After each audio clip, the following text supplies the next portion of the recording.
The movie begins with Hyun being kidnapped. When the abduction happens, she keeps screaming in the car for someone to save her.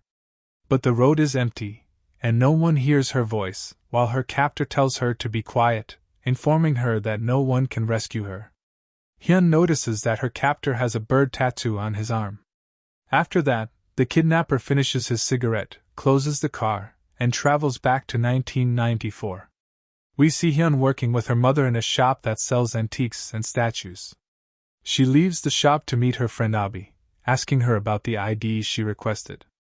Abi hands her the ID, which turns out to be fake, and Hyun tells us she will use it to get into bars in America. Hyun realizes they will go out together at night. She leaves Abi and goes back home, where her father comes in and tells her he overheard their conversation, asking her not to mention the fake ID because it will prevent her from going out. We also learn that her mother is strict with her. Afterward, her father takes a cigarette from her, asking her to quit smoking instead of her mother punishing her. He places his goods in the car, gives Hyun a ring, and leaves. Hyun returns to the shop to continue her work, and when she finishes, she asks her mother if she can go out, but her mother refuses. Hyun keeps insisting, telling her that Abi, her neighbor, will be with her, and her mother eventually agrees. That night, we see Hyun and Abi on their way to the bar, and Hyun is very happy. We find out it's her first time in a bar since coming to America. Hyun and Abi sit at the bar, and Hyun notices a guy in a police uniform staring at her. After that, Abi takes her to his table, and they get to know each other. The guy introduces himself as James, and Hyun is really excited. When James learns that Hyun is 18, he asks her for her phone number. When he returns, he finds Hyun sitting alone, and they continue talking until it gets late. Hyun gets up to leave and sees Abi standing with her boyfriend. James offers to give her a ride home, and she happily agrees because James will take her home. On the way, James suggests they keep the party going together, but Hyun declines, explaining that if she stays out too late, her mother will ground her. After that, James gets out of the car and tells Hyun he won't be long, and a car pulls up behind them. James walks toward it, and the headlights blind Hyun, making it impossible for her to see the faces of the people James is with. At that moment, Hyun notices that James is wearing different uniforms in the car and also sees various ID badges and special police and military emblems. She doesn't understand what James is doing with them. Feeling a sense of danger, Hyun decides to escape the car, but when she jumps out and tries to run, she hits her head and loses consciousness. The next day, she wakes up to find herself kidnapped in a large vehicle with two unconscious girls. The car stops, and the driver comes toward Hyun, getting close to her, which makes her pass out again. Hyun wakes up in an operating room, tied to a bed. A doctor approaches her, giving her anesthetics and removing the braces from her teeth, then treats the wound on her head from the blow that caused her to lose consciousness. The doctor's assistants come in, change her clothes, and take her to a room resembling a cell. When Hyun wakes up, she finds many girls in the same room with her, all dressed similarly. Later, guards come and take them out of the room, and Marshal Bob arrives, telling all the girls that anyone who tries to escape will meet the same fate as Maria, their friend. We learn that Maria is the girl who was killed on a farm, and Marshal Bob is the one who killed her when she tried to escape. We see Bob's assistants with a box containing kittens, and Bob asks everyone to take a kitten and take care of it, leaving them confused about why Bob is making this request. The first girl to take a kitten is distinguished from all the others. When Bob looks inside the room, he finds Hyun sleeping.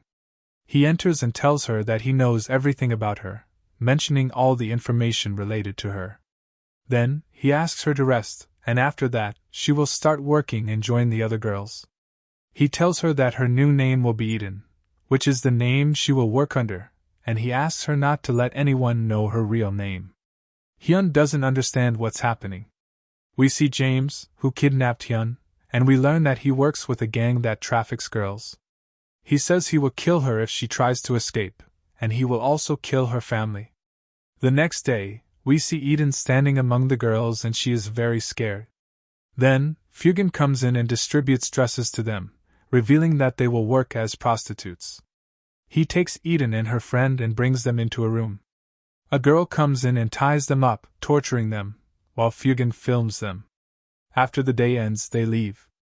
Aiden is scared of what's happening, and she keeps crying while Kay tries to comfort her, but she is overwhelmed.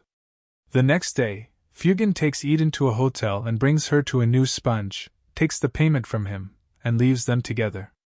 At that moment, Aiden tries to escape, but he runs after her until she finds two people sitting at a table. She runs towards them and asks for their help, but they grab her and claim to the others that he is a police officer and that he arrested Aiden for running away. He tells them he will take her to the police station and cuffs her before bringing her back to their headquarters.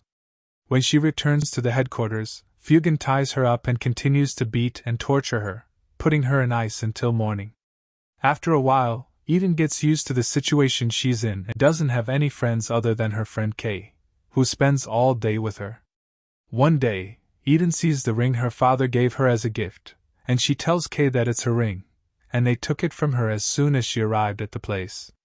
She asks her how Kay got it, and Kay tells her that all the girls here are under 18 years old, and she is the only one older than them, which is why the gang is employing her. They give her everything she wants and also allow her to dress as she pleases and eat without paying. She warns her about dealing with them at night. Fugan asks Aiden to change her clothes and takes her to the bar to continue her work. After the day ends, Aiden prepares to leave, breaking a cube from her shoe and taking it with her.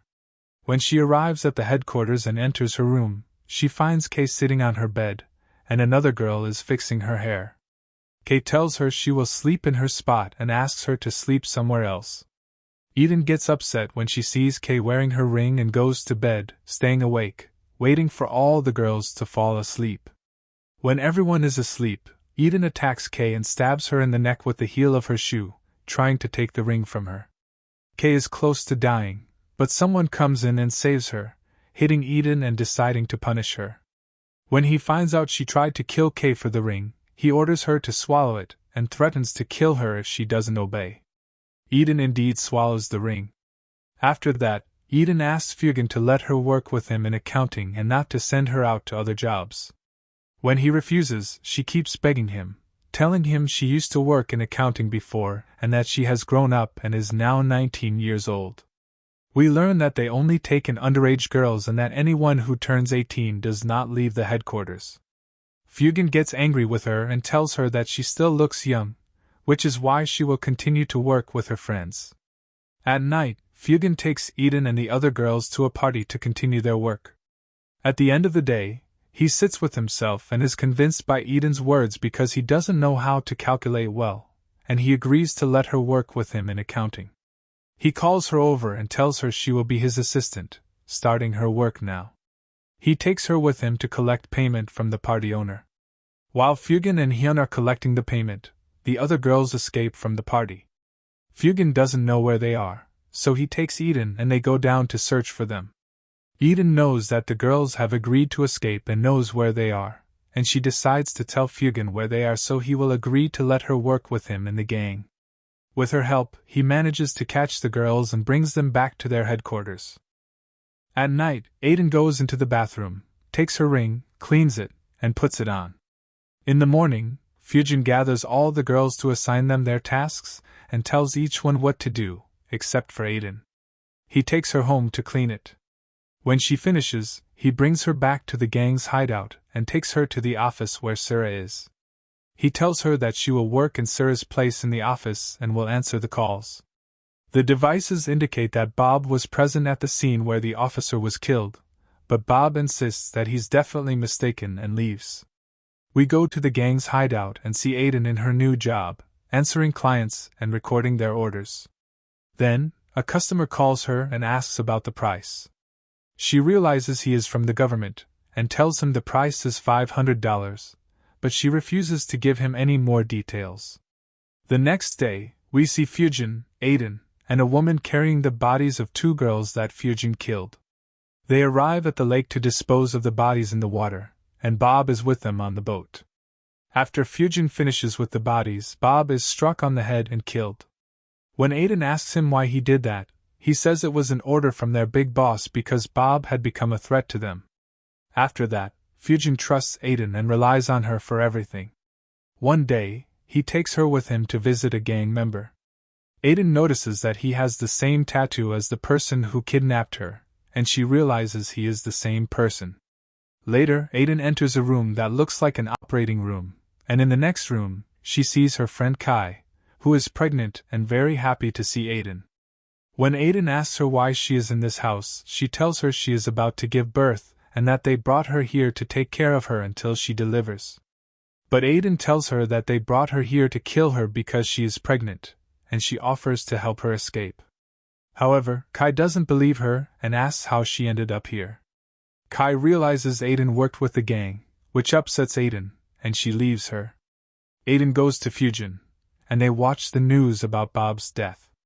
Aiden learns that he is the one who killed the officer. Fujin takes her back, and on the way, he senses that Aiden is upset, so he asks her what happened. She tells him she saw the delivery room at the owner's house and learned that they are trafficking in children. At that moment, Fujin becomes suspicious of Aiden and stops the car. He tells the girl with him to kill Aiden. He wants to test her loyalty to the gang. Aiden takes the gun and points it at his daughter, but just before she pulls the trigger, Fujin takes the gun from her and says he was just testing her. That night, we see Fujin talking on the phone with someone, telling them that the gang's hideout has been discovered. He asks them to move the girls to another location before the government arrives. Fujin and Aiden return to the gang's hideout and wake up all the kidnapped girls. They find out who reported them. Fujin enters the room where the informant is, who is sitting in the bathtub covered in ice, and asks his assistant to hit him in the head with a hammer until he dies.